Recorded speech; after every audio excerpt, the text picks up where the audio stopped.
सरकारी शिक्षा व्यवस्था को लाइन पर लाने की भले ही सरकार लाख ढोल क्यों न पीट रही हो, लेकिन उत्तराखंड के सरकारी स्कूलों की बदहाल स्थिति किसी से छिपी नहीं है। रुद्रप्रयाग के शहीद सुनील दत्त कांडपाल राजकीय इंटर कॉलेज की तालीम भी सरकारों की उदासीनता से तमाशा बनकर रह गई है।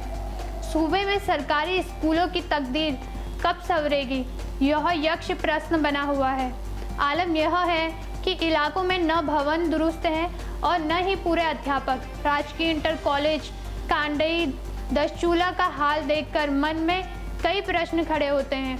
प्रधानाचार्य सहित गणित, अंग्रेजी, रसायन विज्ञान, इतिहास और समाजशास्त्र जैसे महत्वपूर्ण विषयों के प्रवक्ता न होने के बाद भी भले ही नौनिहालों के अर्धवार्षिक परीक्षा दे ही दिए हो, लेकिन बोर्ड के इम्तिहान कैसे देंगे, यही चिंता छात्र छात्राओं को सता रही है। वहीं सरकारों की उदासीन रवैये से पहाड़ के स्कूलों में नौनिहालों का भविष्य अंधकारमय बना हुआ है।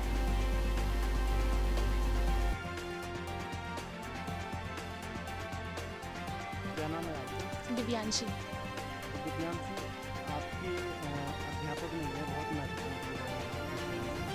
कितनी दिक्कत होती है पढ़ाई में? सर यहाँ पे बहुत दिक्कत होती है। यहाँ पे टीचर्स नहीं है। हमको एक छोटा सा लड़का पढ़ाता है। सर यहाँ पे बहुत दिक्कत। सरकार हमें पुष्कर सिंह धामी से ये निवेदन करना है कि सरकार बोलती है कि हमारे भाइयों को कि गवर्नमेंट स्कूल में पढ़ो, गवर्नमेंट स्कूल में पढ़ो। सर लोग कैसे पढ़ेंगे गवर्नमेंट स्कूल में जब यहाँ पे टीचर्स नहीं है। सर यहाँ पे हमें केमिस्ट्री, सोशोलॉजी, इंग्लिश के टीचर्स नहीं है। सर सरकार ने एक नारा दे रखा है, बेटी बचाओ बेटी पढ़ाओ। सर ये सिर्फ बोलने के लिए बेटी बचाओ बेटी पढ़ाओ बोल रखा है। सर यहाँ पे बेटियों के लिए क्या किया है, कुछ नहीं होता है। सर ये सिर्फ बोलने के लिए सरकार ने बेटी बचाओ, अपने लिए वोट बट अपनी सरकार बनाने के लिए सब बेटी बचाओ बेटी पढ़ाओ नारा बना रखा है। क्या नाम है? मेरा नाम आंचल रावत है। मैं कक्षा 12 में पढ़ती हूँ, साइंस साइंस से। मतलब कितनी दिक्कत होती है और किस तरीके से यहाँ पर अध्यापक नहीं है, क्या कहेंगे? हमें पढ़ने में बहुत दिक्कत होती है। हमारे स्कूल में केमिस्ट्री, मैथ और समाजशास्त्र और इंग्लिश और इतिहास के टीचर नहीं हैं, तो हमें इन सारे सब्जेक्ट को पढ़ने में बहुत दिक्कत होती है।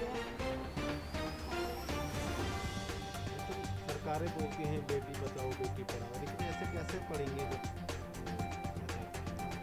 एक तरफ सरकार बोलती है बेटी बचाओ बेटी पढ़ाओ और दूसरी तरफ से टीचर यहाँ स्कूल में टीचरों की व्यवस्था नहीं है, तो ऐसे में कोई भी बेटी या बेटा पढ़ेगा कैसे।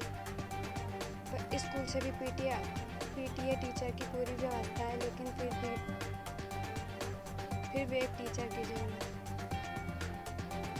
चूँकि सरकार ने विद्यालय का नाम सुनील अमर शहीद के नाम से रखा, तो हम सरकार से ये अपेक्षा करेंगे कि जो यहाँ पर कमियां हैं, 5 प्रवक्ताओं के पद रिक्त हैं और 2 LT में रिक्त हैं, बाबू फोर्थ क्लास में रिक्त हैं। यहाँ पर प्रधानाचार्य या प्रवक्ताओं को 4th क्लास वाला कार्य भी करना पड़ता है। ये सुनकर बड़ा खेद होता है। और आपको एक चीज़ बताऊं कि यहाँ पर रुद्रप्रयाग जनपद का दूसरा सबसे बड़ा खेल मैदान है। अगस्तमुनि के बाद देखा जाए तो सबसे बड़ा खेल मैदान हमारे पास है, लेकिन बड़े खेद और दुख का विषय है कि यहाँ पर PTI का पद रिक्त है और हमारे पास ऐसी मुझे